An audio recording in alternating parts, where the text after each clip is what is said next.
ಎಲ್ಲರೂ ಪ್ರಶ್ನೆ ಮಾಡ್ತಾ ಇದ್ದಾರೆ. ಹೀಗಾಗಿ ಈ ಒಂದು ಜಿಲ್ಲಾ ಮಾಡಬೇಕು ಅನ್ನೋದು, ಜಿಲ್ಲಾ ರಚನೆ ಆಗಬೇಕು ಅನ್ನುವಂಥ ವಿಚಾರ ಎಷ್ಟರ ಮಟ್ಟಿಗೆ ಯಶಸ್ವಿ ಆಗ್ತದೆ.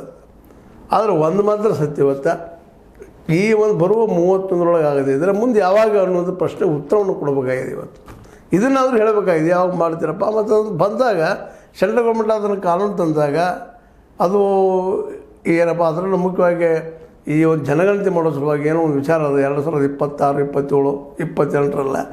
ಅದಕ್ಕಾಗಿ ಅವ್ರು ಏನಪ್ಪ ಹೇಳ್ತಾ ಇದ್ದಾರೆ, ರಾಜ್ಯಗಳಿಗೆ, ರಾಜ್ಯ ಸರ್ಕಾರಗಳಿಗೆ ನಿಮ್ಮ ಏನಪ್ಪ ಏರಿಯಾ ಹೊಡೆದವ ಜಿಲ್ಲೆಗಳು ಏನು ಮಾಡ್ಬೇಕಂತೀರ, ಮತ್ತೇನೋ ಘೋಷಣೆ ಮಾಡ್ಬೇಕಂತೀರಿ, ಇಷ್ಟೊಳಗೆ ಮಾಡಿ ಮುಗಿಸ್ರಿ ನಿಮ್ಮಂತ ಏನೋ ಸಲಹೆ ಕೊಟ್ಟಿದ್ದಾರೆ ಇವ್ರಿಗೆ. ಅದು ಮುಂದೆ ಎಕ್ಸ್ಟೆಂಡ್ ಆಗ್ತದೆ ಇಲ್ಲೋ ಬೇರೆ ಮಾತು. ಬಟ್ ಒಂದು ಥಿಂಗ್ ಏನಪ್ಪ ಅಂತಂದ್ರೆ ಇದರ ಬೇಡಿಕೆ ಮಾತ್ರ ತೀವ್ರ ಆಗಲಿರ್ತದೆ.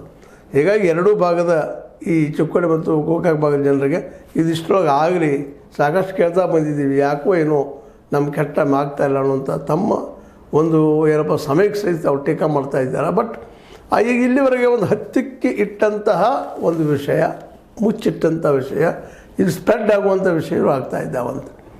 ನಾವಿಷ್ಟೆಲ್ಲ ಆರಿಸಿ ತಂದೀವಿ ಇವರಿಂದ ನಮಗೇನೂ ಆಗಲೇ ಇಲ್ವಲ್ಲ ಅನ್ನುವಂಥ ಪ್ರಶ್ನೆ ಎಲ್ಲ ಕಡೆ ಹೇಳ್ತಾ ಇದೆ. ಒಂದು ಕಡೆ ಅಲ್ಲ, ಎಲ್ಲ ಕಡೆ ಚಿಕ್ಕೋಡಿ ಭಾಗದಲ್ಲೂ ಅಲ್ಲೂ ಅಸಮಾಧಾನ ಬೆಳೀತಾ ಇದೆ. ಅಲ್ಲಿ ರಾಜಕಾರಣಿಗಳು ಬಂದಾಗೆ ಒಂದು ಕಾಲ ಉಮೇಶ್ ಕತ್ತಿಯವರಂತೆ ಉತ್ತರ ಕರ್ನಾಟಕ ಸಪ್ರೇಟ್ ಆಗಬೇಕು, ಸಪ್ರೇಟ್ ರಾಜ್ಯ ಆಗಬೇಕು ಅಂತ ಬೇಡಿಕೆ ಇಟ್ಟಿದ್ರು. ಹೀಗಾಗಿ ಅವ್ರ ಅಭಿಮಾನಿ ಬಳಗನೂ ಭಾಳಷ್ಟು ಆಗಿತ್ತು ಆ ಭಾಗದಾಗ.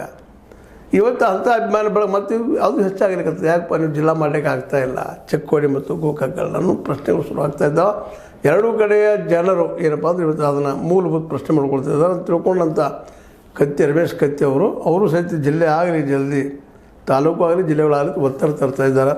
ಅನಗತ್ಯ ಟೂರಿಂಗ್ ಟ್ಯಾಕೇಜ್ ಆಗಬೇಡ್ರಿ, ರಿಲೇಟಿವ್ ಹೋಗುವಂಥದ್ದು ಆಗೋದು ಬೇಕಾಗಿಲ್ಲ ಅನ್ನೋಂಥ ಮಾತನ್ನು ತರ್ತಾ ಇದ್ದಾರೆ.